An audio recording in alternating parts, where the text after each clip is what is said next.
Boa tarde, pessoal. Esse é o painel Mais Renovação, Construindo o Futuro da Política. Eu me chamo Osni da Silva Filho, fui pesquisador visitante até o início desse ano aqui na Faculdade de Direito de Harvard.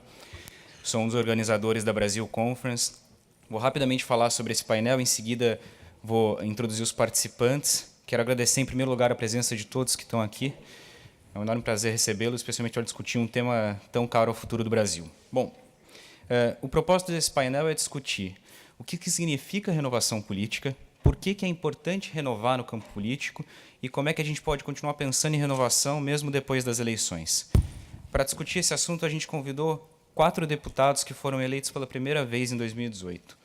Juntos, esses 4 deputados somaram mais de 800 mil votos no Brasil. Esse painel vai ser moderado pelo professor Marcos Nobre. O professor Marcos Nobre é cientista social e filósofo. Ele é pesquisador do SEBRAP e professor da Unicamp. Ele é autor de Imobilismo e Movimento e Como Nasce o Novo, seu último livro. O professor vai moderar um debate entre os deputados Mônica Seixas. Mônica Seixas é porta-voz do primeiro mandato coletivo eleito no Brasil, a bancada ativista. Mônica Seixas é jornalista. Agradeço a presença em nome de todos. A gente também está recebendo o deputado Hélio Lopes, ou Hélio Bolsonaro. O deputado Hélio Lopes é militar, foi o deputado federal mais votado do Rio de Janeiro nas últimas eleições. Ao lado do deputado Hélio Lopes, deputado Paulo Ganimi. O deputado Paulo Ganimi tem uma trajetória na iniciativa privada, também foi eleito pela primeira vez em 2018 pelo Partido Novo. Não falei os partidos dos deputados anteriores, deputada Mônica Seixas pelo PSOL, deputado Hélio Lopes pelo PSL. Na outra ponta da mesa, deputada Tabata Amaral, deputada...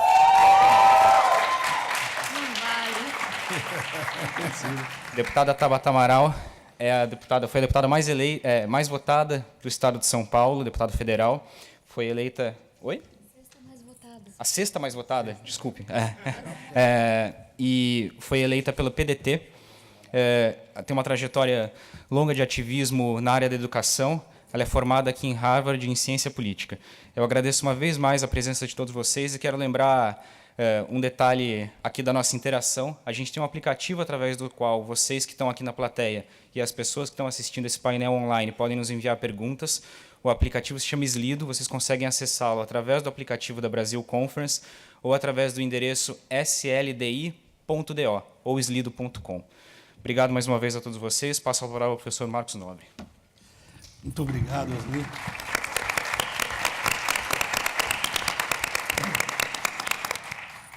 Agradeço muito o convite. Você estão ouvindo bem aí? Da Brasil Conference.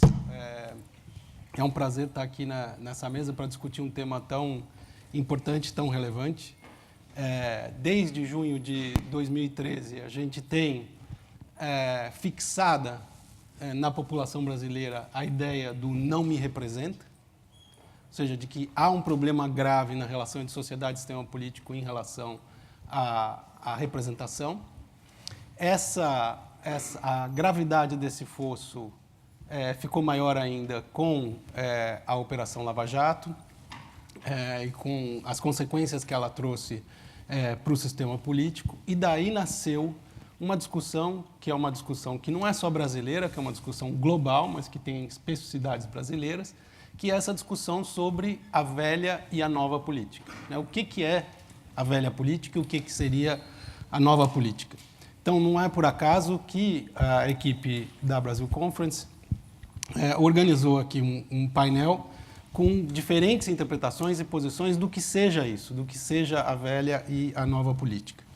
Então, a gente tem o deputado Hélio Bolsonaro, que faz parte de um movimento que ontem foi descrito pelo general Santos Cruz como um movimento de um partido que sai de 1 ou 2 deputados para 55 deputados, né? De um movimento que disse que não queria fazer coalizões no parlamento como se tinha feito anteriormente. A Mônica Seixas representa 9 pessoas e mais 149 mil eleitores, se eu não estou enganado, não é? Da bancada ativista e também membro RAPS. Né? Então, você tem elementos de renovação que estão presentes nas pessoas que estão aqui também. Você tem o Paulo Ganimi, que faz parte do Renova BR, que faz parte de um partido que se chama Novo, né? Então, já que traz no nome a ideia de renovação. E a Tabata Amaral, ela se vinculou desde o começo ao Acredito e também ao Renova BR. Então, são movimentos de renovação que estão presentes em todas essas mesas, né? Então, para além da questão partidária, existem movimentos de renovação. Então, todo mundo quer renovação. A única coisa que não é clara é o que seria renovação. Então, se nós temos a ideia de que existe uma velha política, o que seria a velha política? Então, partido é velha política?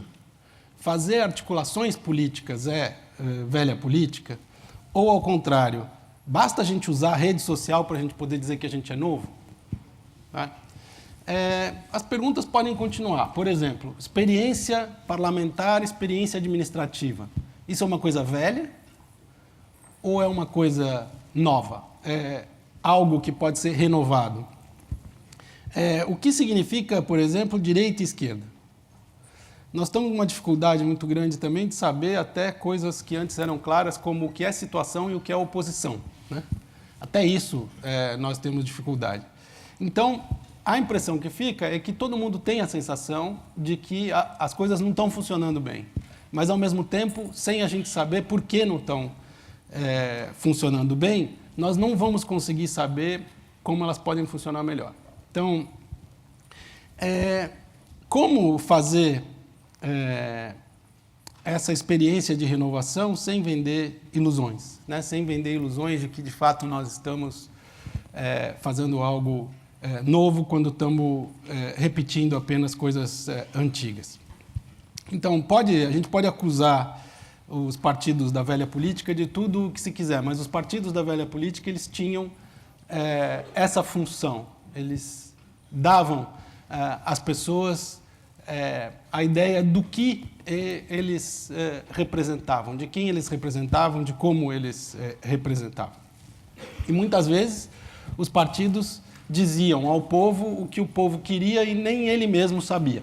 Então, essa formulação, que é uma formulação antiga, uma formulação da velha política, é uma formulação que nós temos de retomar agora. Então, se eu for formular de maneira provocativa, a impressão que dá é que todo mundo quer renovação, mas não sabe como. Ao mesmo tempo, a gente fica com a impressão de que as pessoas que foram escolhidas como representantes também ainda não encontraram a maneira de juntar essas duas pontas do processo. Não estou dizendo que a resposta, evidentemente, para uma pergunta complexa como essa seja simples, que ela esteja à mão. E isso, com certeza, tem que ser uma coisa construída coletivamente, a gente sabe disso. Mas existe uma responsabilidade quando a gente elege pessoas, né? Essas pessoas que assumem mandatos têm uma responsabilidade. Então, que tipo de propostas concretas podemos apresentar? Podem os representantes aqui reunidos nessa mesa apresentar para as pessoas propostas concretas de organização que nos levem à verdadeira política. O cientista político David Runciman, ele faz várias provocações, ele é um sujeito muito provocativo, mas uma delas é de dizer o seguinte: bom, por que, afinal de contas, nós temos representantes e não um algoritmo? Porque, se a gente for, então, dizer vamos dar todo o poder às redes sociais, por exemplo, basta agregar a vontade das pessoas sobre todos os assuntos e nós vamos ter a resposta. Por que nós precisamos de representantes? Por que a gente não vai colocar uma máquina no lugar? Então, esse é o nosso problema. Dizer, como é que nós vamos dizer simplesmente, não, eu como representante, eu vou votar de acordo com as enquetes que eu vou fazer na internet. Então, para que precisa do representante? Não é? Então, nós tínhamos antes, no que é chamado de velha política, uma distância entre aquilo que é a vontade que elege um representante e o que o representante faz. Ele tem uma certa autonomia para fazer negociações, para mudar de opinião, para mudar a opinião de seus eleitores, inclusive, em relação a alguns pontos, né? Porque isso é necessário não só para a negociação política, mas é necessário também para que os serviços públicos possam funcionar, para que o Estado possa funcionar. Então, como é que nós vamos resolver esse problema? É claro que eu estou colocando nas costas dessas 4 pessoas muita coisa. Mas é porque é muita coisa que é pedido de vocês. Não é pouca coisa. Então, eu queria começar por essa questão. Nós vamos fazer aqui uma ordem alfabética, né, de primeiro nome, e depois a gente faz no segundo bloco uma volta, né? Então, eu queria começar pelo deputado Hélio Bolsonaro e lhe colocar essa pergunta. Como vai ser, então, a nova política, deputado? Boa tarde a todos. Primeiramente, agradecer à universidade, os organizadores, por fazer o convite, estar aqui participando, meus companheiros aqui da mesa e a plateia, que, em nome da plateia, eu saúdo todos que estão nos assistindo. Para falar sobre como construir um futuro político no Brasil, precisamos pautar 2 pontos importantes. Um é o governo, o outro é o Estado. Max Weber, ele fala que o Estado é uma instituição que concentra a sociedade num espaço definido, com poder de legislar e governar sobre eles. E governo é organismo de gestão temporária. Logo, governo é temporário e Estado permanente. Estado acima de governo.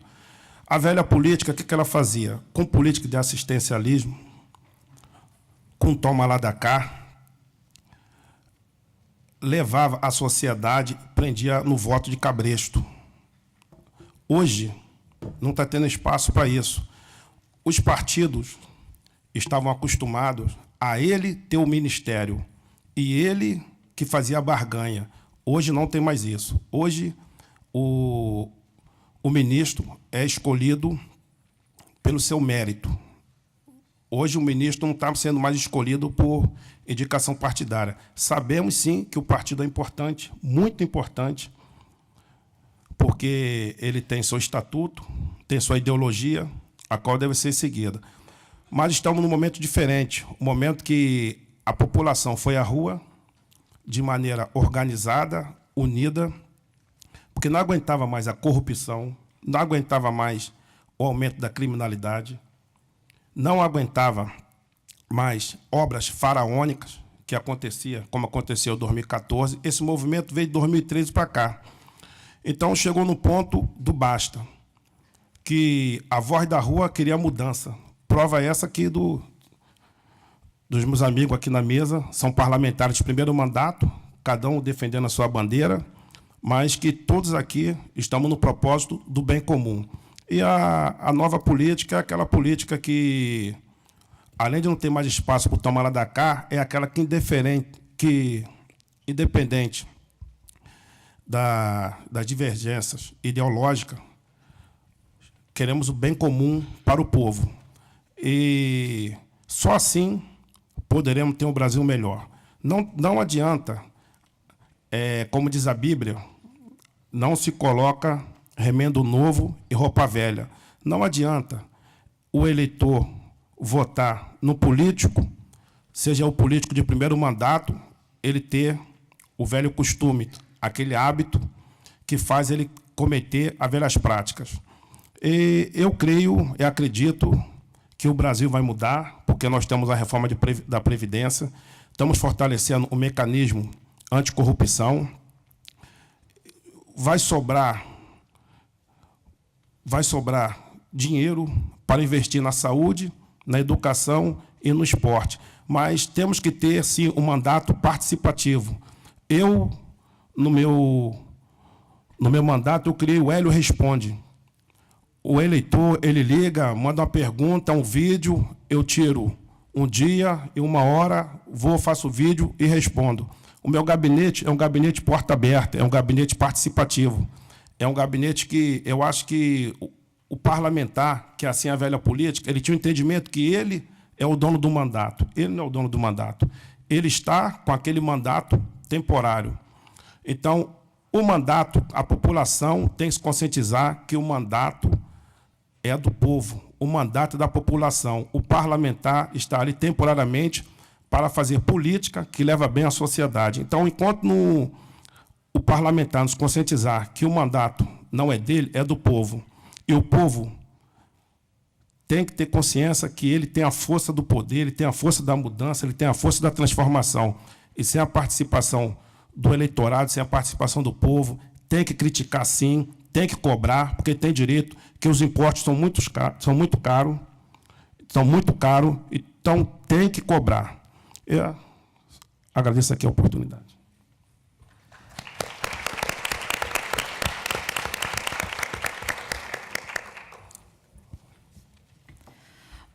Boa tarde a todos e a todas. Eu sou Mônica, eu sou deputada estadual por São Paulo, não sou federal como os meus colegas, e também não estou aqui sozinha. Como me apresentaram, eu sou porta-voz de um mandato que pertence a um coletivo. Quando os eleitores votaram na bancada ativista, não votaram apenas em mim. Votaram na Anne, na Raquel, na Cláudia, no Jesus, no Fernando, na Shirley, na Paula e na Érica. E não só nas pessoas que nós somos, mas os coletivos que nós representamos. Nós juntamos indígenas, negros, negras, mães, parto humanizado, cultura periférica, permacultura, água, feministas, num mesmo mandato, de várias redes. E eu considero que o Marcos falou que a gente pertence a muitas redes de renovação política, como a RAPES, o Acredito, o Agora. Eu considero a bancada ativista o meu próprio movimento de renovação política, não só meu, mas das margens. Eu considero muito importante todos esses movimentos de renovação, mas existe, como sempre, uma grande divisão sobre quem é que acessa, o número de cotas, a quem ele serve. E eu participo desses movimentos de renovação, a RAPES, por exemplo, do qual eu fiz parte ano passado, com a intenção de aprender a acessar e hackear. É isso que a gente faz. A gente absorve conhecimento de um lugar e transfere para quem possa aplicá-lo. Porque quando a gente fala de renovação, que é nova, que é velha política, eu considero que uma das características, já respondendo, da velha política é a tutelação dos mais vulneráveis. Os vulneráveis eram sempre aqueles por quem se falava sobre, para quem se falava, de quem se falava. Mas o movimento de renovação que eu acho importante construir nesse momento é que você traga os vulneráveis em primeira pessoa para falar por si só. E, por isso, você precisa de ferramentas e de recursos, para além dos recursos financeiros, mas recursos humanos, ferramentas de tecnologia social, para que você possibilite, por exemplo, a eleição de indígenas.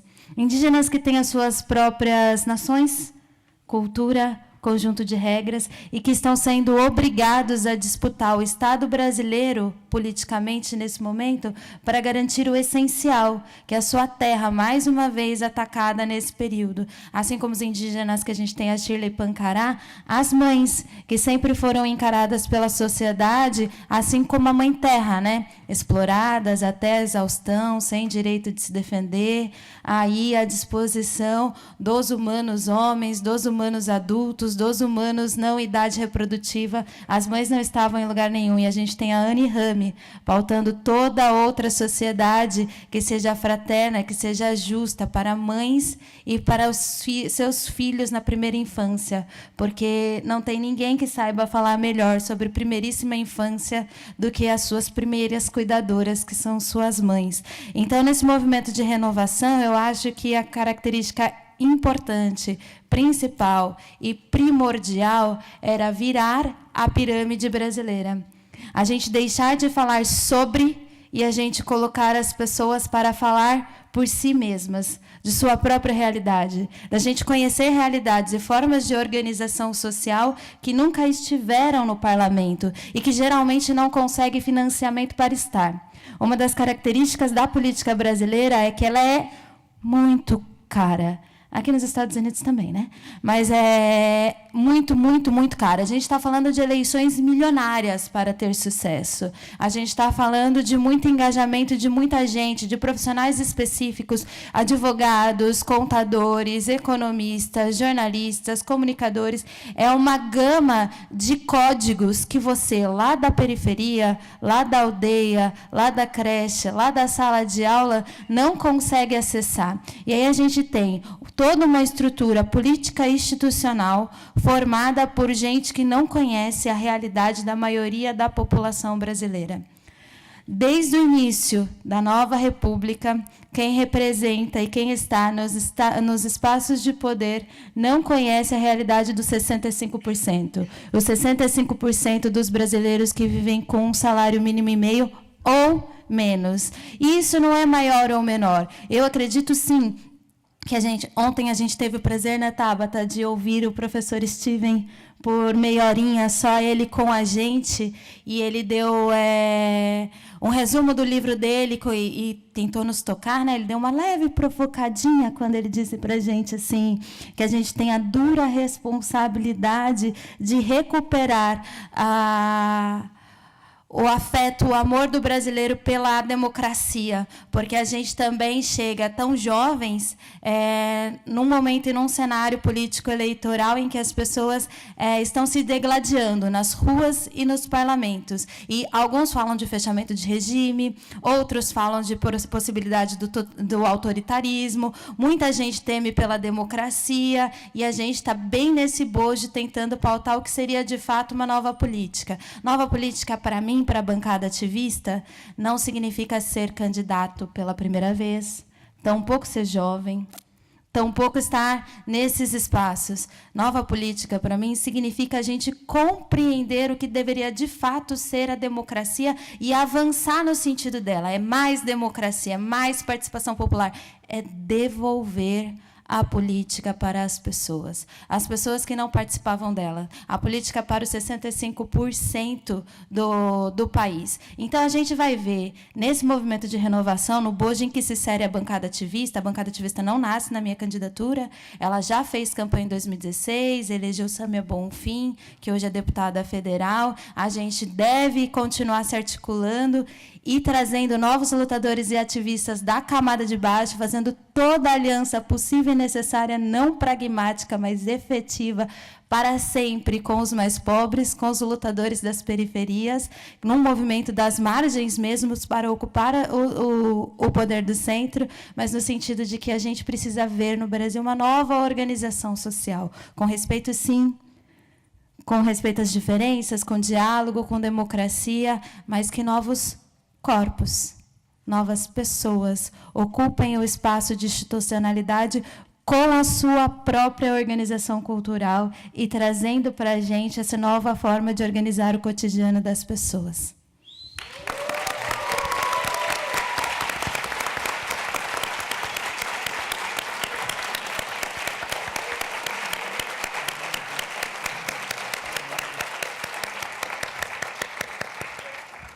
Deputado Paulo Gamini, por favor. Boa tarde, pessoal. Estou muito feliz de estar aqui, não só por estar aqui em Harvard, MIT, na Brasil Conference, que é um grande evento, um momento fantástico, que a gente tem a oportunidade não só de poder passar nossa mensagem, mas também ouvir tantas pessoas tão interessantes, não só que estão aqui nessa mesa, mas também nos outros painéis. Então, é muito legal participar desse evento como um todo, e estou muito honrado e agradeço a organização, em especial ao Nicolas, que me convidou para esse evento. E eu acho que tem um outro lado muito fundamental aqui. A gente está falando para jovens, a gente está falando de política, e eu achei muito bacana quando o João, na abertura do evento ontem de manhã, comentou que um professor dele, americano, eu acho, falou para ele: a Brasil Conference é a única organização, é o único evento de países, que tem vários aqui em Boston, que traz a política para debate. Os demais tentam ocultar a política do evento. E eu acho isso um grande valor da Brasil Conference, porque eu acho que a gente precisa falar de política, a gente precisa acabar com o preconceito com a política, e se a gente quer renovação política, é só trazendo a política para o nosso cotidiano, banalizar a política, fazer com que a política seja parte do nosso dia a dia, parte das nossas vidas, da discussão familiar, da discussão com os amigos, sem a polarização, sem a briga, sem a discussão, mas principalmente pensando no Brasil. Se a gente quer transformar o Brasil, isso passa também pela política. Eu fui eleito, sou deputado federal pelo Novo, que é um partido que surgiu justamente com esse propósito. Ele entendia que a gente precisava melhorar a vida dos brasileiros. E para melhorar a vida dos brasileiros, a política era o caminho principal. E eles entendiam, na época que criaram o Novo, que nenhum partido representava aquilo que a política tinha que ser. Por isso, o Novo foi criado. E eu morava nos Estados Unidos quando eu decidi me candidatar. Eu fiquei 5 anos fora do Brasil. Eu saí em 2012 para a França, fiquei 3 anos e meio lá. Saí no momento que o Brasil estava bem, que o Brasil estava decolando economicamente, tinha Copa do Mundo, tinha Olimpíadas para vir. E voltei em 2017, 5 anos depois, já morando nos Estados Unidos, justamente porque a renovação política não acontecia, porque eu não me sentia representado pelas pessoas que estavam na política e porque eu queria fazer parte disso, queria deixar um legado. Eu acho que se a gente sair daqui hoje, nós 4, independente da identidade partidária, ideológica de cada um de vocês, mas colocando na cabeça de vocês que vocês precisam participar da política, seja qual for o papel de vocês na política, seja como candidato, como nós fomos, seja como membro de diretório, seja criando políticas públicas, seja na administração pública, a gente já vai ter feito um grande trabalho aqui hoje. E eu acho que isso é fundamental. Se a gente quer um Brasil melhor, a gente tem mentes brilhantes aqui, pessoas que são grandes lideranças, que algumas voltaram para o Brasil, como eu, como a Tabata, como o Renan Ferreirinha, que está aqui, com o propósito, de fato, de transformar a política brasileira, dando o seu valor de volta, aquilo que a sociedade nos deu de alguma forma, seja através da educação, seja através de todos os meios que a sociedade traz para a gente, e a gente queria devolver isso para a sociedade de alguma forma. E isso, para mim, é renovação política, é trazer de volta para a política valores fundamentais que a gente perdeu nos últimos anos. Eu estava conversando agora há pouco com o professor Marcos, que o político, ele é valorizado não pelo que é de fato importante. A pessoa política, a Tabata, o Paulo, o Hélio, a Mônica, nós somos pessoas comuns, como vocês, como qualquer pessoa. Agora, a atividade parlamentar, ela é nobre. E a gente inverteu. A gente passou a valorizar as pessoas, os políticos, e está desvalorizando cada vez mais a atividade parlamentar. A gente está lá para representar milhões de brasileiros, a gente está lá para votar leis importantes ou evitar que leis ruins sejam aprovadas, a gente está lá para fazer política pública, e isso não é valorizado. Virou um debate extremista, um debate não de ideias, mas sim de vontade de estar lá para ganhar poder e para estar cada vez mais forte no poder. E eu acho que isso não é nova política. Não é porque as pessoas foram eleitas agora no primeiro mandato, como nós fomos, que as pessoas são necessariamente nova política. Nova política, para mim, é o quê? É estar lá para defender o interesse do brasileiro, da população, dos seus estados. Isso sim é nova política. Não é, o Hélio falou bem, o Toma Lá da Cá, por exemplo, não é nova política. E a gente vê muito isso ainda. Espero que cada vez mais isso seja dissipado, que não só o governo, o executivo, mas também os nossos colegas parlamentares, e aí vale também para os estados e para os municípios, mudem o pensamento. A gente não pode estar lá para estar querendo mitar ou lacrar nas redes sociais, no Instagram, no Facebook, todos os dias. Quando isso acontece de forma espontânea, como, por exemplo, a própria Tabata aconteceu numa fala dela muito boa para o ministro da Educação, mas isso não é o objetivo. Isso é o meio, mas não é o objetivo. Quando a gente inverte isso e a gente faz com que as redes sociais sejam o objetivo da nossa atividade parlamentar, isso nada tem de nova política. E isso que a gente tem que entender. As pessoas que estão lá, nós, eu acho que todos fomos eleitos, sim, graças também às redes sociais, mas o papel mudou. Agora a gente está lá para exercer um papel que é fundamental para o Brasil e para os brasileiros. E a rede social, ela é apoio para a nossa atividade, para a gente continuar se comunicando, dar transparência para os nossos mandatos, mostrar aquilo que a gente está fazendo no dia a dia, até para a gente também poder ser cobrado quando a gente errar. Isso também é importante, isso sim é nova política. Esse contato que o Hélio comentou, que ele tem com a população, com a Mônica, que a Mônica também, isso é nova política, a gente está em contato direto, está falando não só com nossos eleitores, mas também aqueles que não elegeram a gente, e até mesmo aqueles que discordam da gente, porque se a gente não ouvir quem pensa diferente, a gente não está fazendo uma política de verdade. A gente tem que ouvir todo mundo, e isso sim, para mim, é nova política. Então, meu tempo acabou, então, obrigado, gente.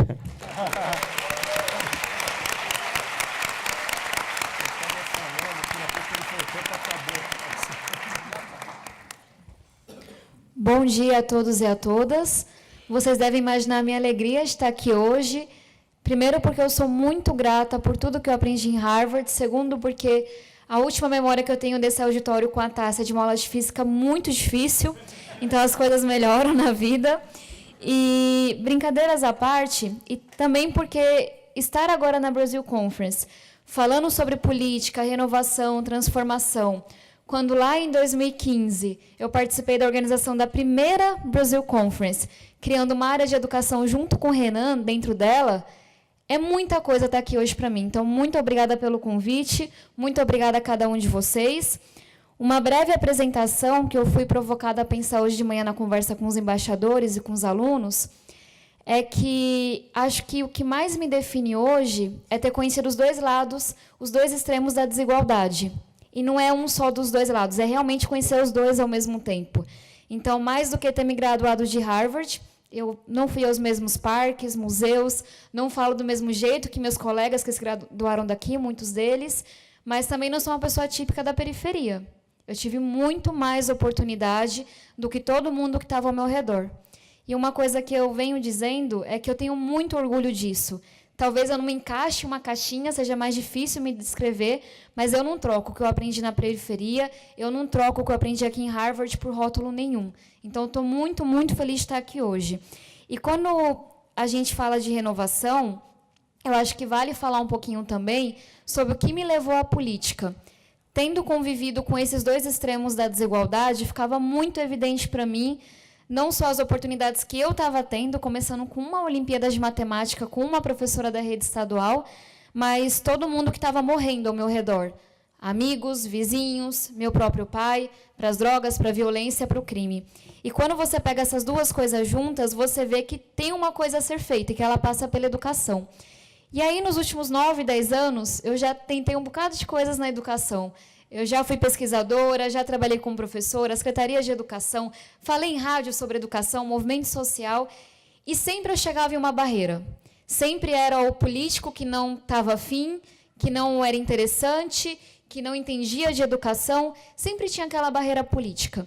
E aí, depois de um tempo, se você é agoniado como eu, ou você entende que tem que entrar nesse banho de água gelada, tem que se jogar e tentar mudar a política, ou joga a toalha e vai embora. Porque está aí o problema no Brasil. Só que não é tão simples. E, obviamente, eu não tenho a cara de uma pessoa típica que entra na política. E acho que uma coisa que a Mônica deve ter vivido muito é que a gente compensa no coletivo. Eu não tive uma doação que fosse mais do que 8, 9% do meu orçamento de campanha, mas eu tive 429. Foi muita gente acreditando e doando para fazer acontecer. Eu não tinha lá muita experiência, nunca conheci ninguém da família, amigo, vizinho que fosse político, mas a gente teve 5.000 voluntários. Então, eu acho que esse foi o meu maior aprendizado e da onde eu tirei força para topar essa doideira que é a política. Eu acreditei que eu sempre poderia compensar pelo coletivo. Se tivesse muita gente me ajudando, a matemática ia dar certo e a gente ia conseguir. E quando eu chego no Congresso, é muito evidente que eu não entro na caixinha do que é uma deputada. E eu tenho conversas muito engraçadas no plenário, que começam com você é parente daquele... Sempre inventam um Amaral para ser meu parente, que não é meu parente. Você é dona da empresa não sei das quantas que eu nem conheço. Você é casada? É uma pergunta que eu escuto dia sim, dia outro também. E chega uma hora que eu falo, olha, eu não sou herdeira, eu não sou filha de político, estou muito longe do seu fenômeno das redes sociais. Aí a pessoa, você tinha quantos seguidores na campanha? Eu, uns 15.000. Só isso? Eu tenho uma causa, eu trabalho com educação há muitos anos e muita gente caminhou ao meu lado. E tem gente que não entende, sai assim meio olhando torto, sai caminhando. Isso para dizer que eu acho que essa é uma renovação também. A gente não trilhou os caminhos típicos da política. E a galera dá tchutchu na cabeça, não entende o que a gente está fazendo lá. E aí tem os esquerda ou direita da vida, né? Eu já fui chamada de comunista, ultraliberal. Aí a pessoa fala, não, ela é de esquerda mesmo, mas é mais perigosa porque é moderada. Aí o outro responde, não, eu ouvi que fulano doa para a campanha dela, é prova que é de extrema direita. E aí fica nessa coisa toda, e eu falo de uma segunda renovação. A gente está ali para renovar ideias também. E como o professor Levitsky nos ensinou ontem, mais perigoso do que um líder autoritário eleito é a polarização. A polarização pode acabar com democracias. E se eu ser progressista não significa nada para algumas pessoas, sinto muito, eu vou continuar trabalhando. E aí, quando a gente também fala de renovação, a gente fala muito de rostinho. Mas trocar o rostinho não é nada. Se é a mesma velha política, a mesma polarização, se são as mesmas práticas, a gente não mudou as coisas. Mas aí eu faço uma ressalva. Diálogo não é negociata. Você dialogar, você conversar, você debater ideias, encontrar um ponto em comum, não é negociata, não é errado. E é o diálogo que vai salvar o Brasil, senão a gente vai sim acabar com a nossa democracia. E aí, só para finalizar, porque eu sei que eu já estourei meu tempo, e eu acho que tem algumas coisas, quando a gente fala de práticas, que são cada vez mais novas, mesmo que sejam antigas. Fazer política pública olhando para a evidência não é uma coisa comum no Congresso, e nem na política brasileira. Fazer uma política pública olhando para a evidência, para quem está na ponta, quem usa o SUS, quem usa a escola pública, é ainda mais novidade do que a questão da evidência. E fazer uma política pública que ouve as pessoas, no meu caso com o nosso gabinete itinerante no trailer, é ainda mais doido. Eu já ouvi de uma pessoa, num gabinete que a gente fez com Casa Grande, para falar sobre dependência química, na minha comunidade. Uma senhora levantou e falou, mas político só vem aqui de 4 em 4 anos. E aí o Casagrande parou assim, mas a Tabata está aqui do seu lado. E aí a mulher ficou assim, é tão acostumado que a gente está com político só ir de 4 em 4 anos, com as pessoas não serem ouvidas, que mesmo diante de uma evidência visual, a gente às vezes acha que política ainda não é para a gente, que aquilo não está acontecendo. Mas aí a gente conversa mais e se candidatem.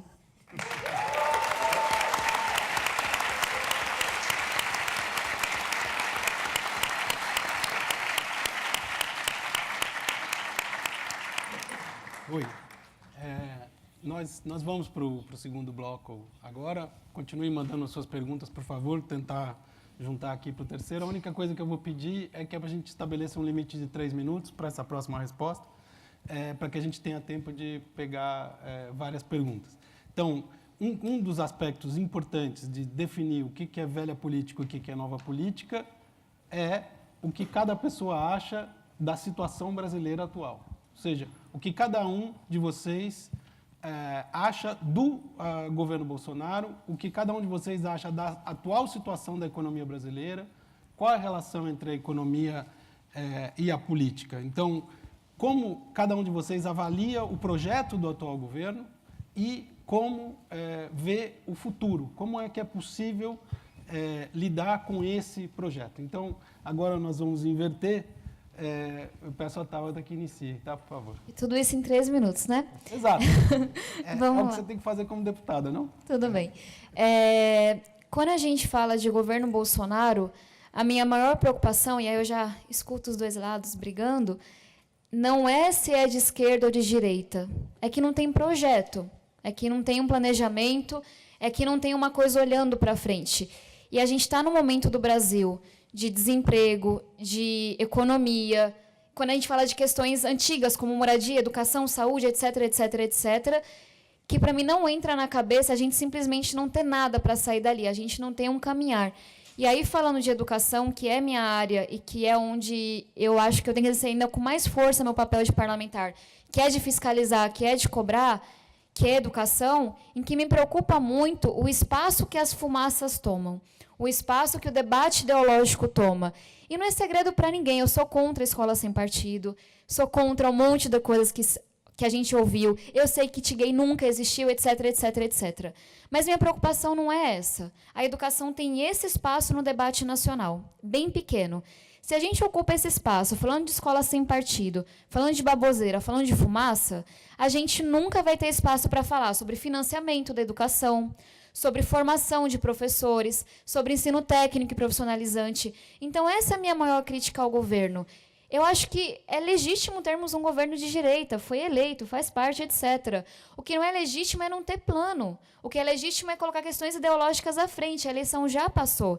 E aí, quando a gente fala do que está acontecendo, e até um pouco do tema das redes sociais, eu acho que falta, às vezes, o governo entender que a campanha já acabou.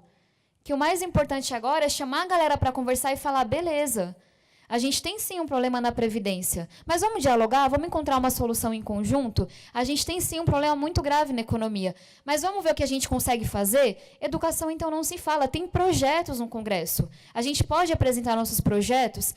Então, acho que é isso que eu sinto mais falta, é entender que a eleição acabou, é olhar para frente e falar menos para as redes sociais. E só um breve comentário sobre isso, redes sociais não são um espaço democrático. E quem está achando que são está extremamente equivocado. Dinheiro, robôs, hackers, têm um papel tão grande nas redes sociais que, para mim, hoje, elas não são um ambiente onde eu vou consultar a população. Eu consulto a população na rua, no gabinete itinerante, quando eu faço o gabinete aberto, etc., etc. E eu acho que a gente tem que desmistificar isso um pouco. E tem uma outra coisa que também que vale a gente falar, é que quem foi eleito, quem está na política, se assume que está ali porque tem o tempo e as informações para tomar decisões que minha mãe, que trabalhava como vendedora, bordadeira, diarista e cuidava de mim e do meu irmão, não tem tempo para ler, não tem tempo para olhar e não é responsabilidade dela. Então, acho que é um pouco disso. Eu sinto falta de acabou a eleição, está aqui os projetos, vamos discutir junto, porque o Brasil é muito maior, os problemas são muito maiores do que essa picuinha, essa polarização de esquerda e direita. E acho que é um apelo muito grande até ao Hélio que nos ajude a entender que a polarização ela é ruim para todo mundo, especialmente para quem está na ponta. Obrigada.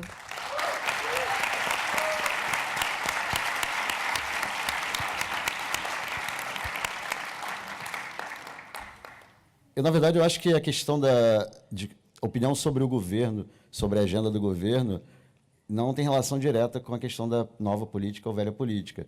Eu acho que a gente pode ter nova política na esquerda, na direita, no centro, velha política na esquerda, na direita, no centro.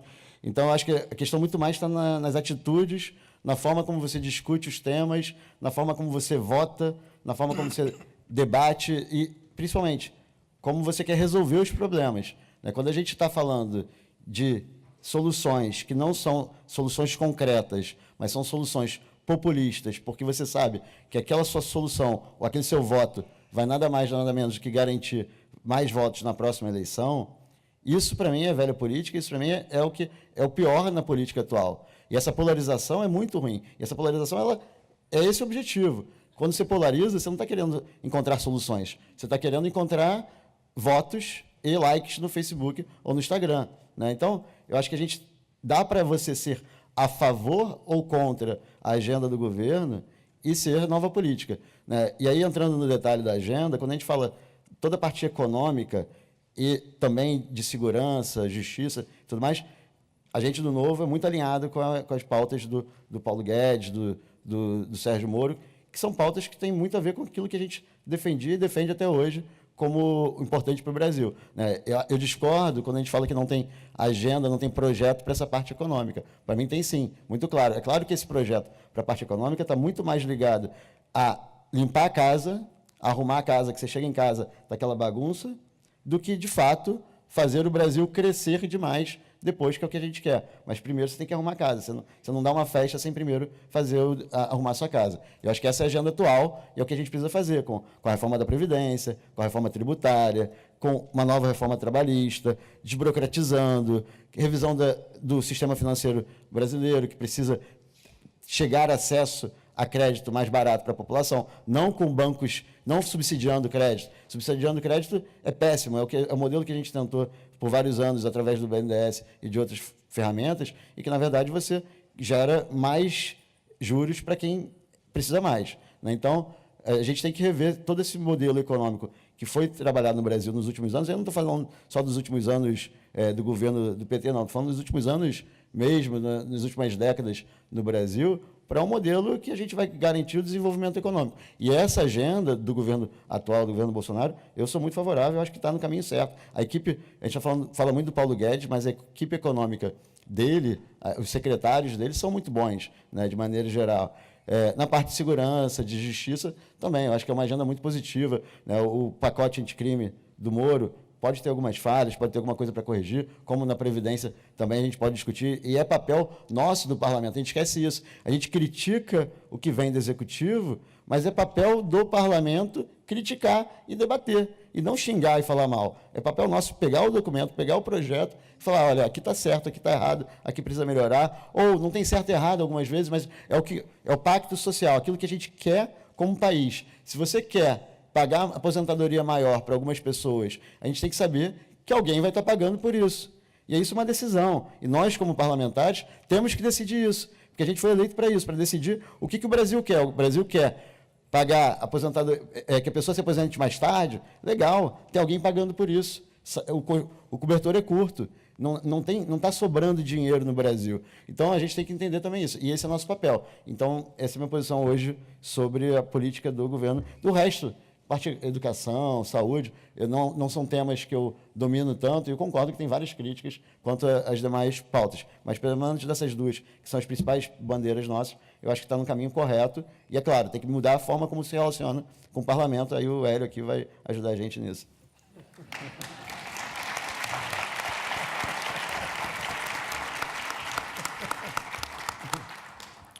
Bom, acho que a gente tem que levar em consideração sobre quem fala, quem interpreta, quem produz e quem planeja. Retomando um pouco a minha fala anterior, nesse sentido de quem é que faz a política, quem é que planeja a política, quem é que ocupa esse espaço. As artes falam bastante sobre a semiótica. Vocês estão familiarizados? A comunicação também, né? Que o caminho entre a emissão da mensagem até o receptor tem muitas curvas da nossa bagagem cultural, de realidade, de religiosidade, de interesses, com que faz que cada um de nós aqui enxergue esse momento de uma forma completamente diferente. Então, quando você tem, na política, um grupo majoritário formado por um segmento, significa que a política está sendo feita e pensada por um segmento. Depois eu vou conversar com o Paulo para ele me explicar a agenda, porque eu entendi completamente diferente. A gente precisa conversar para ver como é que a gente entende isso numa forma de denominador comum. Mas, por exemplo, eu acho que a agenda econômica no Brasil, concordo com a Tabata, que precisa ter projeto, mas no tocante à agenda econômica, por exemplo, é só olhar para o Chile que a gente vai ver qual é o resultado econômico na sociedade de ter um país que permite que a aposentadoria seja menor do que um salário mínimo para todo um segmento de pessoas. Isso a gente não está falando só para esse segmento de pessoas, se isso só já não bastasse, né? A gente está falando para a economia num marco geral, porque não existe resiliência, sustentabilidade e equilíbrio econômico sem que a gente possibilite que haja uma grande camada de pessoas consumindo. Se não há uma população apta para consumir, o capital fica concentrado e não circula. E isso, eu não sou economista, mas eu acho que é básico. Quebra na certa. Né? Então, a gente precisa estruturar como é que a gente faz o capital circular, como é que a gente pratica se a justiça social e a divisão de renda no Brasil não é tida pelo governo como uma pauta humanitária, que é como é para mim, ela deveria ser uma pauta de eficiência econômica, no mínimo. Mas, enfim, sobre a divisão e a forma como a gente vê as coisas, também é por isso que a gente precisa pensar no ponto de vista da polarização. Por que a gente reage? A gente tem duas coisas no governo Bolsonaro. A gente tem o liberalismo econômico e o conservadorismo de costumes. Certo, Hélio? Corretíssimo. Certo. São duas coisas distintas que a gente, por exemplo, não vê no Novo. Certo, Paulo? Correto. Para a pauta de costumes, o Novo libera, cada deputado, cada mandatário tem sua opinião.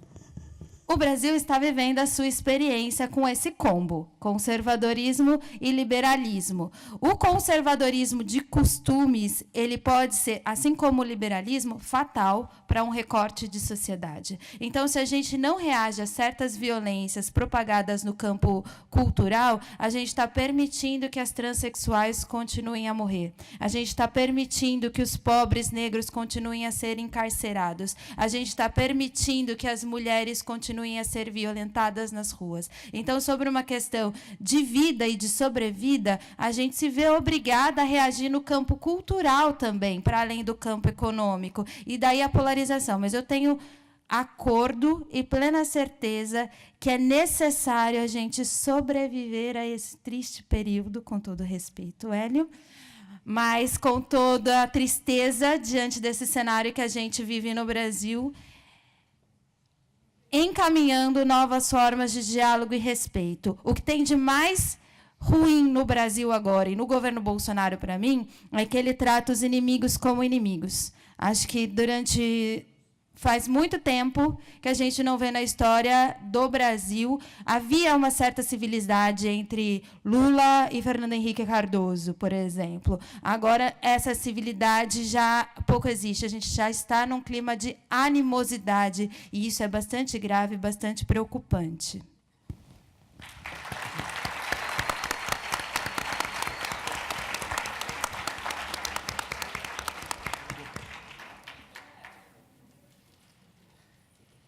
Vou aqui responder por parte, né? Primeiro, convidar a Mônica, assim que possível, ir a Brasília conhecer a ministra Damares. É um compromisso dessa mesa. A ministra Damares, por que isso? Porque a ministra Damares, muitos se falavam em liberdade individual, porque é constitucional. Mas vou falar a Damares. Bolsonaro criou o Ministério da Mulher, Família, Direitos Humanos. Lá você pode representar. Tem indígena, movimento LGBT, quilombola, matriz africana, todas as vozes. E é um dos ministérios que realmente está crescendo, tomando as vozes, porque a democracia é assim, gente. Não adianta polarizar o que é certo, o que é errado. Nós temos que pensar no bem comum que leva a coisa correta para a sociedade. E aqui a Tabata, que tem a pauta da educação, eu era militar, fui sargentão por muito tempo, depois subtenente do Exército, infantaria. Então, educação, eu não sei qual é o remédio correto, mas o medicamento que foi dado para a educação não deu resultado. O que você vai no PISA, ocupa a posição de número 56 de 70, sinal que aquela política não estava certa. Então, gente, temos 3 meses de governo. O pessoal quer cobrar aquilo que não foi feito em 30 anos. É a maturidade, é mesmo cobrar dos parlamentares aqui de primeiro mandato que tomam atitude, façam coisas que só o tempo, a experiência vai levar. No que diz respeito à economia, criamos 176 mil vagas de emprego, que desde 2014 não criava tanta vaga assim, mas 2014 teve Copa do Mundo, construção de estádios faraônicos, o turismo. Então, quer dizer, há pouco tempo, batemos o índice, mais de 1.000 pontos na Bolsa. E o Bolsonaro é aquilo, a autonomia do Banco Central, gente. Ele não está intervindo na economia. Ele está investindo no pequeno e médio empresário, porque é o pequeno e médio empresário que vai contratar e conquistar, vai contratar pessoas e conquistar o trabalhador.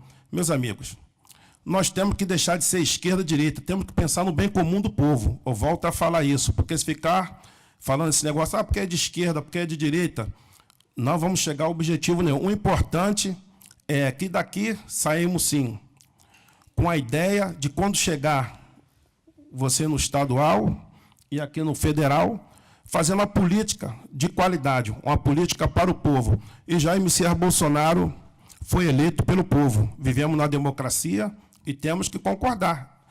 Quem não votou no Bolsonaro e quem votou, ele vai governar para toda a população brasileira. E dizer aqui também que a Tabata falou, eu também, Tabata, eu sinto isso, que eu também sou filho de uma empregada doméstica. Minha mãe aprendeu a ler na Bíblia e meu pai é pedreiro de obra. E nem por isso eu tenho que ser a favor de cota, porque acho que cota, ela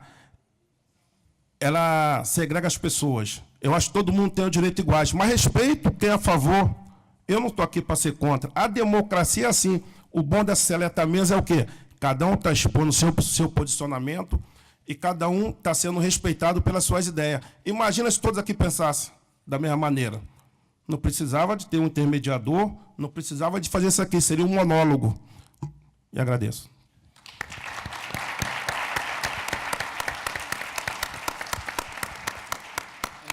Nós vamos agora para o último bloco, então eu vou ter que ser muito estrito com o tempo.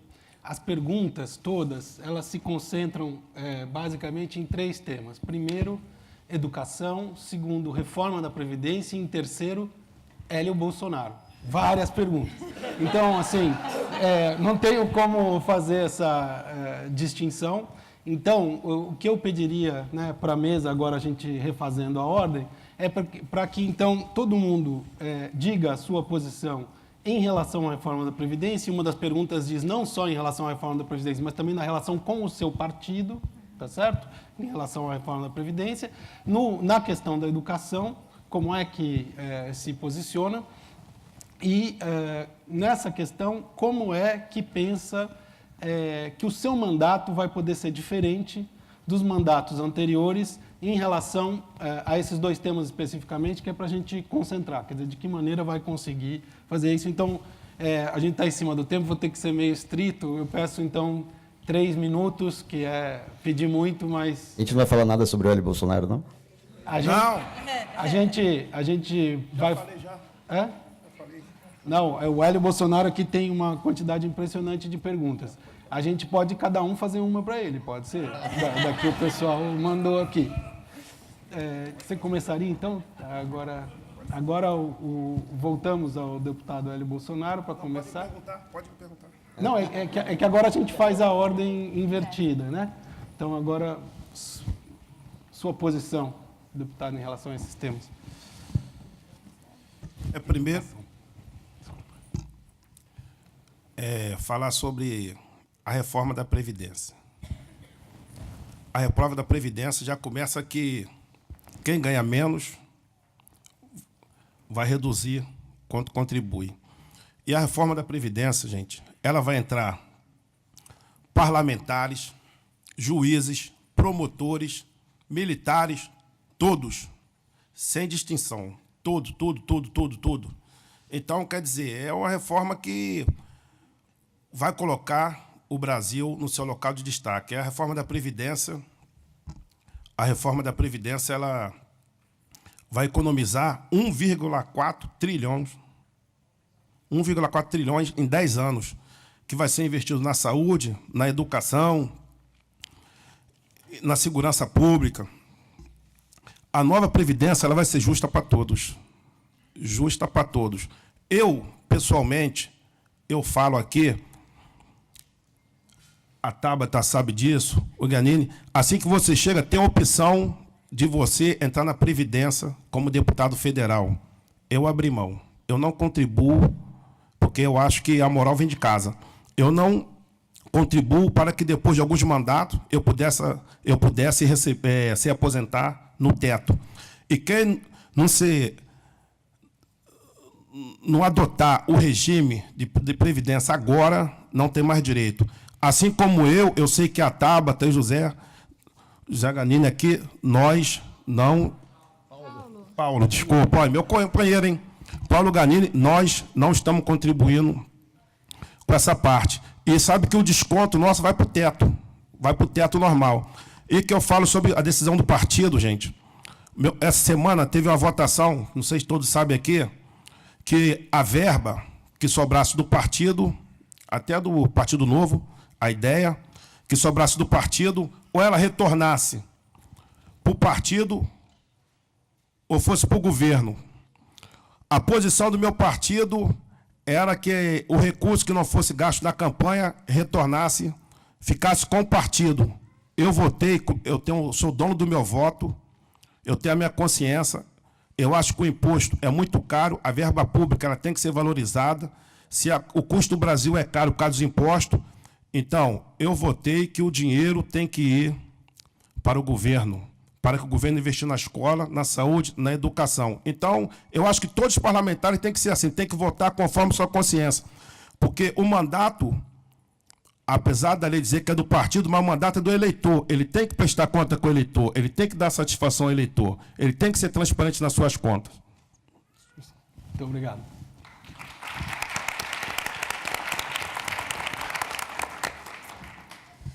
Bom, meu mandato é estadual, né? E a bancada ativista, ela é pluripartidária.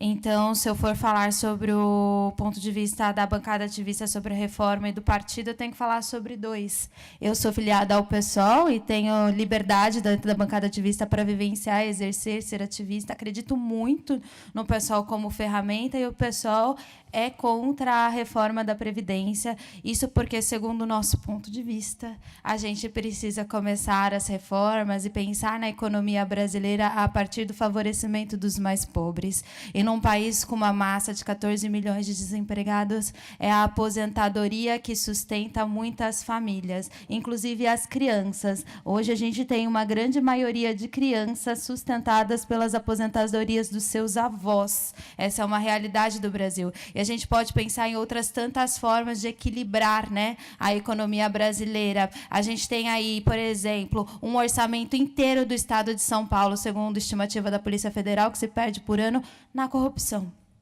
E aí a gente precisa, por exemplo, investir em mecanismos de combate à corrupção. A gente tem aí também um monte de isenções fiscais sem critérios.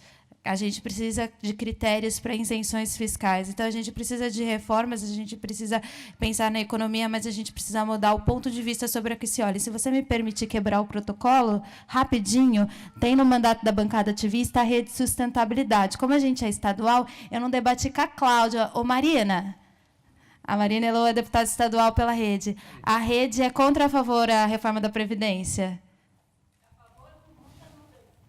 Essa é a posição da Rede, que também compõe a bancada ativista, para deixar aqui explicitado o papel de porta-voz que me cabe nesse momento. Sobre educação, rapidamente, a gente tem 25% de evasão no ensino médio, a gente tem uma série de crianças na primeiríssima infância fora da escola, 50% das famílias chefiadas por mãe que não tem lugar para deixar seus filhos na primeira infância, porque a educação da primeira infância não casa com os horários de trabalho das mães. Então, a gente precisa de muitas reformas e, de novo, sobre o ponto de vista social, a gente precisa de uma profunda reforma na educação que tem que contemplar a assistência social e a saúde. Depois de Suzano, fica muito explícito que a gente não precisa de armas de violência ou de policiais que são treinados com muita violência e devolvem toda a violência para as pessoas. A gente precisa de psicólogos nas escolas também. Então, esse é o nosso posicionamento.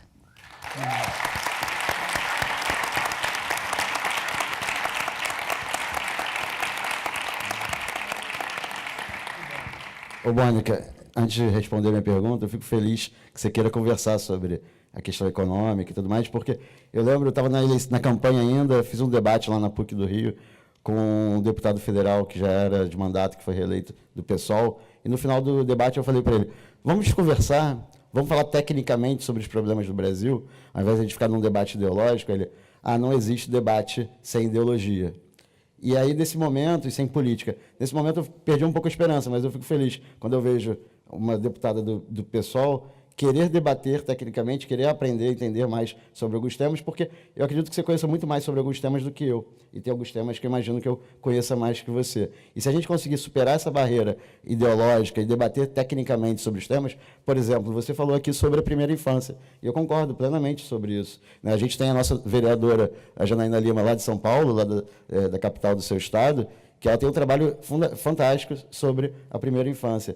E, entrando na questão da educação, o Novo e eu, a gente acredita muito que a gente tem que investir na educação de base. A gente teve um trabalho muito grande nos últimos anos, um investimento muito forte no ensino superior, e o que, de fato, melhora a produtividade, o que dá mais dignidade para a população, é a educação de base. A gente tem brasileiros que se formam hoje no ensino superior, que não sabem ler e escrever direito e que não sabem fazer contas básicas de matemática. Então, se a gente quer, de fato, mudar o Brasil, e aí é o link forte da educação com a economia e com o desenvolvimento econômico, é essa educação de base, porque a gente teve um aumento da escolaridade no Brasil nos últimos 20 anos, assustador, no sentido positivo, né, o número, mas, na verdade, qual foi o impacto disso na produtividade do Brasil? Nenhum. Isso mostra como o nosso modelo de investimento em educação no Brasil, nos últimos anos, foi falho, foi muito ruim. Então, a gente tem que rever esse modelo. Eu acredito, sim, que a gente tem que também acabar com o preconceito de ter dinheiro privado, financiamento privado, no ensino superior, na pesquisa. É claro, é importante saber qual é o objetivo dessa pesquisa, como isso vai ser feito, mas a gente tem que acabar com esse preconceito. O preconceito da relação da educação com o mercado de trabalho, com a economia, tem que acabar. Só assim que a gente vai conseguir gerar desenvolvimento. E aqui é um bom exemplo disso, né? A gente está vendo aqui uma universidade, aqui em Harvard, no MIT, que tem uma relação fantástica com o mercado, a quantidade de startups, a quantidade de empresas que se estabelecem aqui justamente para aproveitar dessa competência das pessoas que saem daqui, é incrível. E no Brasil, isso é ideologizado, a gente não consegue fazer isso. Com relação à reforma da Previdência, já falei bastante, eu acho que a gente precisa sim aprovar essa reforma. Ela é a primeira de grandes reformas que a gente tem que aprovar. E se a gente pensa no mais pobre, se a gente pensa nas pessoas mais necessitadas, é que mais ainda a gente tem que lutar por essa reforma, porque são elas que pagam ainda mais pelo problema fiscal no Brasil. Quem paga mais imposto no Brasil proporcionalmente é o mais pobre. O Brasil hoje ele gasta a maior parte do seu dinheiro pagando Previdência e funcionalismo público. A reforma da Previdência é a primeira, mas a gente tem que fazer a reforma do Estado. A gente teve um painel muito bom mais cedo aqui, né, com a Carla Abrão, com o Romeu Zema, que está aqui assistindo, obrigado, Zema, que foi muito bacana, justamente por isso. Se a gente não fizer uma reforma do Estado, a gente não vai conseguir mudar o Brasil. E aí do funcionalismo público e tudo mais. Então, a reforma da Previdência é o início. E aí, voltando no ponto da Mônica, né, eu acredito que você e quase todos os brasileiros iriam estar felizes se a gente estivesse no momento econômico que o Chile está. Então, falar do Chile como um mau exemplo com relação à Previdência é não se atentar à realidade. Porque, apesar do Chile estar enfrentando hoje um problema com o sistema de capitalização, que tem as suas falhas no modelo chileno, mas no modelo que eu acredito que vai vir da equipe econômica, vai tentar solucionar essas falhas, mas mesmo que a gente enfrentasse as mesmas falhas que o Chile está enfrentando hoje, depois, a reforma da Previdência chilena foi de 1970 e poucos. Foram quantos anos que a gente está falando aí que a economia chilena se desenvolveu graças, entre outras coisas, a essa Previdência que tem hoje, que hoje está enfrentando problemas que é normal enfrentar, como a gente está enfrentando na nossa também. A diferença é que a nossa economia está uma droga e a do Chile está bem, né? Apesar das falhas que estão acontecendo hoje. Então, é importante também se atentar aos fatos e, quando a gente citar outros exemplos, a gente precisa entender o todo, e não só a questão pontual. E a questão da capitalização, para encerrar, porque o meu tempo já esgotou, já tem mais de um minuto, a questão da capitalização ela não impacta só a Previdência, ela impacta a economia do país como um todo. Primeiro, isso gera poupança, que é investido depois para outras coisas. Segundo, isso gera educação financeira, que é um dos grandes problemas do Brasil. O brasileiro não tem o hábito da poupança. O brasileiro acha que o governo, que o Estado, que o país vai bancar tudo para ele em algum momento da vida dele. Se a gente aprovar a reforma da Previdência e incluir a capitalização, a gente vai estar também educando as novas gerações, porque elas vão começar a entender que a aposentadoria delas depende daquilo que elas colocam naquela continha que vai servir para a aposentadoria delas. Isso serve para a Previdência oficial, mas isso serve também para a educação financeira do brasileiro. Então, a reforma da Previdência é fundamental, é a primeira reforma de muitas que a gente tem que fazer e que eu espero que a gente, juntos, consigamos fazer essas reformas no Brasil nos próximos 4 anos. Senão o Brasil para e a gente não vai estar conversando daqui a 4 anos sobre renovação, mas sim como a gente vai estar superando a próxima crise que a gente vai viver. Obrigado, gente.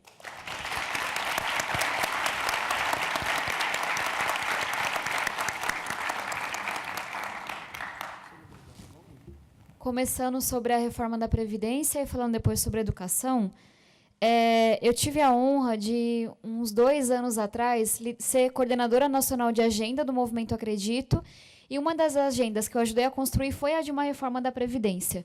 Então, para dizer que é um tema que eu venho estudando e olhando há bastante tempo, e entendo que é muito necessária, entendo que é bastante urgente, e para mim são 3 as razões. A primeira delas é que é um gasto muito grande, que está crescendo muito rapidamente.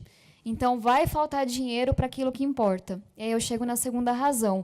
Faz muito mais sentido, garantindo direitos, etc., etc., investir esse dinheiro em primeira infância, saúde, etc., do que em aposentadorias de R$27 mil, que é a média da aposentadoria no Legislativo hoje.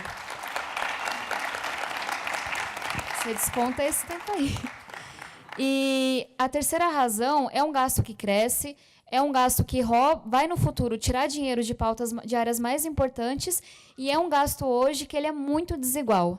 Só a previdência do servidor público aumenta em 7% a desigualdade no Brasil. para mim, são razões mais do que suficientes. Dito isso, já que minha ideia é além da polarização, a reforma proposta pelo presidente Bolsonaro tem muitas fragilidades sociais. E essas fragilidades deveriam, sim, ser não negociáveis para a gente. Quando a gente fala do BPC, quando a gente fala da aposentadoria rural, quando a gente fala do professor, não há uma transição, etc., etc. E essa é a parte mais difícil de entender, mas sim, é possível ser a favor de uma reforma da Previdência, e é esse o meu trabalho dentro do PDT, e trabalhar para que a gente apresente contrapropostas nos tópicos que estão incorretos. E é isso que eu pretendo fazer nos próximos meses, apresentar a minha proposta naquilo que eu não concordo, mas tendo coragem de falar que uma reforma é importante, que é a minha visão. E aí, quando a gente fala sobre educação, eu vou usar a fala do Hélio para falar de 2 diretrizes na minha cabeça. Uma delas é que eu olho muito para os critérios que a gente usa para escolher nossos ministros, né? A gente pode discordar em várias coisas do Paulo Guedes. Eu discordo em algumas. Mas ele é uma pessoa com experiência em gestão e economia. E eu acho que isso é o correto. A gente precisa de ministros que tenham experiência em gestão e na área em que atuam. O ministro de Educação atual não tem experiência em nenhuma das 2 áreas. Então... Obrigada. Então, gente, o meu ponto aqui é que nesses 3 meses de pedido de audiência, convite, ao invés de convocação que a gente poderia ter feito, requerimento de informação, o que a gente queria ouvir não eram resultados, era um planejamento. E em 3 meses você faz um planejamento, porque eu fiz isso quando eu fui trainee, eu fiz isso com o meu mandato, é possível fazer em 3 meses. Então, acho que essa que é a crítica, não é resultado, entendo que é impossível, mas é um planejamento, é um comprometimento, é uma seriedade com a educação. E aí tem uma outra coisa que eu quero ver na educação, que é o uso de evidências. E aí você traz a fala sobre cotas. Eu vou tentar trazer meu posicionamento diferente. Estudos muito sérios já mostraram que há uma diferença muito grande entre alunos de escola pública e alunos de escola particular do ponto de partida. O vestibular atual brasileiro, ele olha quem chegou mais longe, não quem correu mais. É uma prova em um dia. Eu não passei no ITA, eu não passei na Unicamp, e eu passei nas 6 melhores faculdades dos Estados Unidos com bolsa completa. Porque eu pude contar que eu trabalhava desde nova, que eu tinha feito inglês por 1 ano, etc, etc. Gente, me ajuda aqui. E isso para dizer que, enquanto o nosso vestibular não olhar quem correu mais, mas sim quem chegou mais longe, as contas são necessárias. E a evidência também mostra que, mesmo dentro da escola pública, alunos brancos saem na frente de alunos negros, mesmo dentro do contexto da escola pública. Então, há evidência, há dados para a cota social e para a cota racial. Mas, dito isso, a gente tem que analisar o impacto também. Não é só ver se faz sentido, tem que implementar e analisar o impacto. E não tem uma faculdade brasileira que não fez o estudo depois, o do UFRJ é muito bom nesse sentido, que não mostrasse que alunos cotistas tiveram desempenho superior ou igual a alunos não cotistas. Uma política pública que é baseada em evidência, que está com um impacto comprovado por estudos, para mim é uma política pública que me inspira a fazer isso para outras no Brasil. E para finalizar, eu ainda tenho tempo? Para finalizar, além de olhar para a evidência, além de olhar para impacto, além de levar o Ministério da Educação com o mesmo carinho e respeito e apreciação que a gente olha para o Ministério da Economia, o meu maior pedido para cada um de vocês é que a gente pare de ocupar o pouco espaço da educação com pautas ideológicas, com fumaça, com confusão, etc. Pelo amor de Deus, o Fundeb vence no próximo ano. 60% do financiamento da educação básica no Brasil está sem nenhum planejamento a partir do próximo ano. O MEC não apresentou nenhuma proposta. A gente tem no Congresso, a gente está construindo propostas. Então, aceitem a nossa proposta. Porque isso, a gente está falando de um Brasil que fez um caminho gigantesco. A gente tinha cidade que investia 500 vezes mais por aluno do que outras. Hoje é 50 vezes mais. Mas a gente tem uma grande desigualdade na educação do Brasil. Então, vamos parar de ocupar esse pequeno espaço, já que ele é pequeno. Deixa eu ocupar ele com financiamento, formação de professores, com aquilo que realmente importa. E acho que, só um comentário sobre a ABC, eu sempre olhei para a Brazil Conference como um espaço onde os diálogos começavam, porque não dá para terminar em 48 horas. Então, acho que é para cada um de vocês e para quem está aqui na mesa, que a gente, de fato, continue esses diálogos e que a gente entenda que esse é o maior risco da nossa democracia. E a gente consegue sentar e conversar e olhar para dado e olhar para a realidade. Então, que a gente continue esse diálogo depois daqui. Muito obrigada.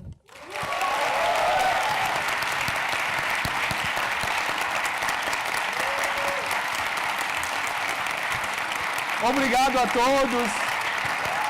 Continuamos no café.